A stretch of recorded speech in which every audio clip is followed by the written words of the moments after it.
We are at Ozinga, which is a building material company which includes concrete, and that is a foundation of the world. We're here in Chicago, Illinois, and they are known for their iconic red and white trucks. They have approximately 2,500 employees, and we're gonna go speak to Marty Ozinga, the fourth generation CEO of this 95-year-old company. Let's go talk to Marty. CEOs carry a lot of weight. They manage businesses, people, expectations of stakeholders, and so much more. I want to hear their story. How was it testifying in front of Congress? What are some things that you look out for when evaluating a company? Rock and roll, yeah, I want to see. I'm on a journey to learn and get to know top business leaders. I think everybody thinks that they want to be a CEO. I didn't get into this to be a CEO. What are the risks? I want you to hold this under your tongue. And how do we de-risk that? I'm Will Salvi. Thank you for your business. And this is the CEO series. So we are with Marty Ozinga. He's the CEO of Ozinga. Good to be with you, Marty. Yeah, thanks for having me. Yeah, thanks for being here. So my first question is, the role of CEO has a perception to it. And sometimes that perception is negative, I would say, to the general public. How do you approach the role differently than others? The way I was brought up in the business was, you're not working for, we're working with. That's the way I was mentored and taught, that we all need each other, we're working with each other, and we all did different roles and responsibilities, but we're all working with each other. And that's the way I look at my coworkers, is that we all have a role to play and we're working with each other. And you all have an amazing story, the family history of this company. Can you tell me the origin story, how it developed over the years, and ultimately now you're here as the CEO? Can you talk about the history? Yeah, so our family came from the Netherlands in 1893, the year of the World's Fair here in Chicago. And the family was always in the delivery business. At some point, actually it was like 1928, my great-grandfather, but he was with Cook County Sheriff's Department as a motorcycle riding Cook County Sheriff's deputy in the 1920s. It was a bit of a hazardous job. You know, it was the Prohibition era, Al Capone, all that was going on. The hazards of the job, he had 5 kids at home. He decided, you know what, I don't want to, you know, I want to do something I don't want to fight Al Capone anymore. Yeah, exactly. He started a coal delivery business. So he again had some experience delivering other things, and delivery was sort of in the blood. And then around 1950, ready-mix concrete, what we see here, was sort of the disruptive technology at the time, changing from mixing on site, all the raw materials mixing at the job site with mixers, like you'd see, you still see now like a mixer just on a job site, to being made at a centralized location and shipping it in these types of trucks to the job sites. What's in here? Cement.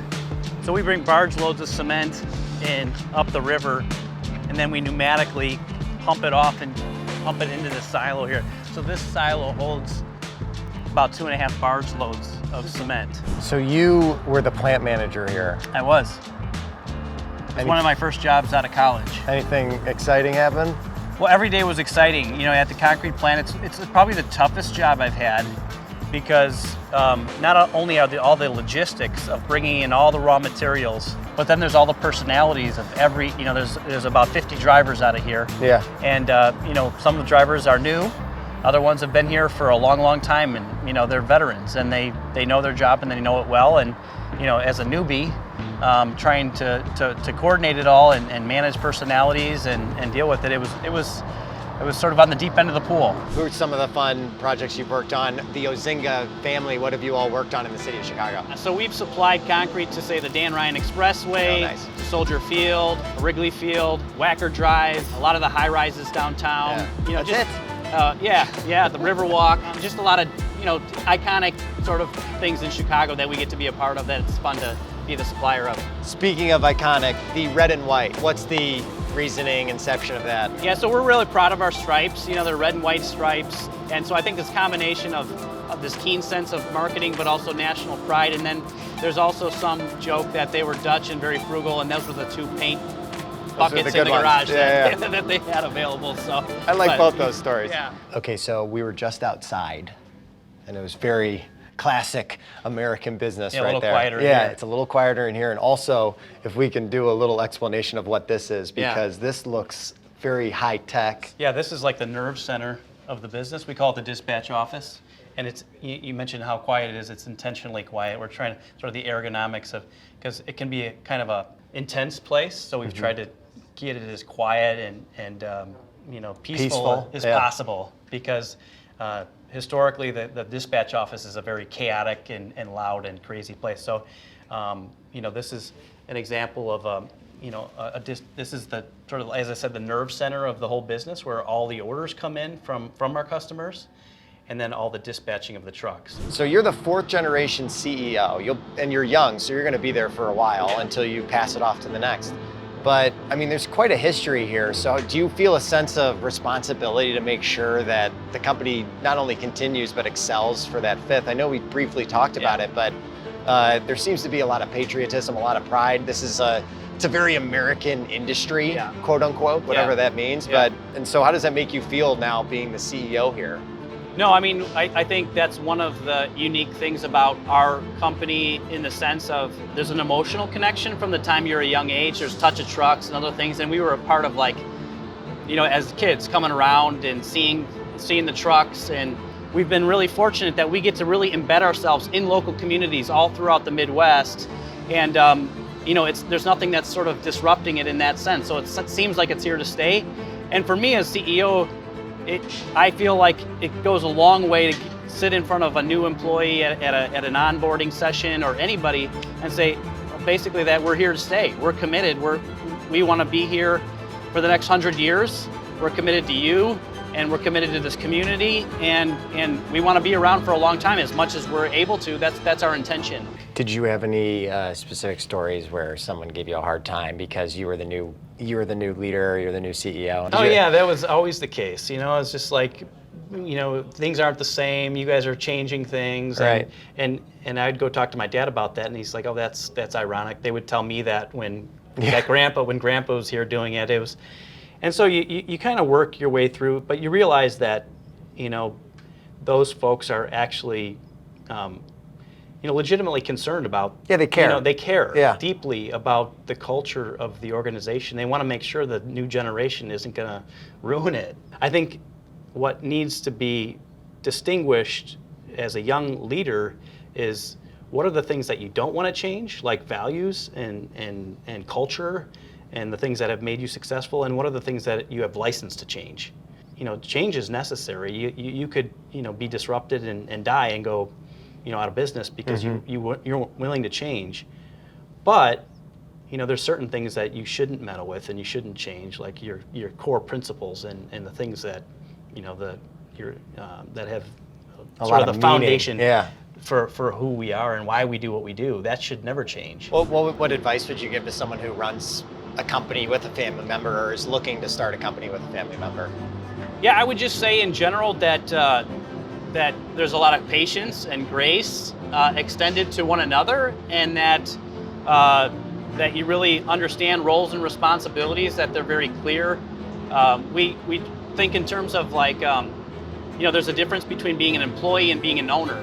So you might say you could own equal shares in the company, but the employee hat you wear with your role and responsibility needs to be very clear over against what the owner role and the brother role. Right. And there's these, in family business education, you have these 3 circles of family, work, the manager and the owner. And it's like, well, what hat are you wearing right now? Have you ever had any instances where you're at a family party and you accidentally say something and someone's like, dude, you're not the CEO right now? Right, yeah. I mean, there's that element to things where, you gotta be clear about, like, hey, I need to be a brother right now. I'm not your boss. Like I said, I feel very strongly that it can be one of the most rewarding things you can possibly do, but it has to be the right kind of temperament and culture, and clarity about roles and responsibilities is really critical. And just proactively having good dialogue about, you're not stewing and stuffing about, things that are bothering you, but just getting it out in the open and making sure you're healthy, just like any relationship. So this is the batch office where we're batching the concrete. The dispatchers send the load instructions here, the truck number and the mix number and whatnot that comes across. But each ticket has its own timestamp on it once it's batched. And depending on the type of job, they're monitoring how much time it's been on the truck, and a truck can get rejected based on running out of time. Say if there's a hiccup on a job or something happens. I had no idea it was that short. Yeah, so there's actually a time on the ticket itself that they know the batch time. And like say with an IDOT job, any kind of DOT job, there's say a 90-minute window. So if there were to get something that was to delay the job, weather or a problem on the job, they What may about not. Chicago traffic? Yeah, Chicago traffic, exactly. So if something is to not allow it to be in that time, technically they could, and Turn they it do, away. they turn Yeah. it away because they Yeah. ran out of time. Oh, geez. So that happens. Yeah. What's a book you would recommend to either CEOs or entrepreneurs, people looking to help their leadership? What book would you recommend? My favorite book's the Bible. Every Okay. day I spend a little bit of time in the Bible. I have an app that I can spend 10, 15 minutes in the Bible. What app? It's the YouVersion app. I love lots of books, but the Bible, definitely every day the Bible for me. If I could have you teleport anywhere in the world right now, where would you go? Cape Town. I spent some time there and we just really loved it. And I just think South Africa is a wonderful country, and it's just it's a great place to spend some time. I've always wanted to go. How about last meal on Earth? Oh, I would say it'd have to be Greek. Maybe a combination plate from Greek islands down the street here, maybe. Love it, love it, love it. I just want to say Yeah. thank you Yeah, for thank you, showing Will. us around. Yeah, it's awesome. Learning your story, it's Yeah, really cool. Thanks for having Yeah. us. I hope the Ozinga family business keeps going We strong. hope so yeah. too. Well, we'll keep. A lot of it is just showing up and being there. We've been doing it for 95 years, and we want to do it for another 95. That's the idea. That's what it's about. Yeah, I love it. Yeah, keep showing I love up. it. Grow to Yeah. make a bigger impact. Yeah. Yeah. That's Awesome. it. Thanks Thank you again, very much Marty. for having really us. appreciate Yeah. it. Okay, well, let's go take a look at the lab where you're doing all the science experience. I'm gonna restart. I messed up the word. Sorry, everybody. You're making me act now. No, too much. Too much. Too much. Too much. Too much. I was a little slow and stupid right there. Oh, perfect. Yeah, This is that's great. perfect. That was not planned. That's Or that's was it? oh, you you didn't did. plan it? Oh, why'd you? You should have told me.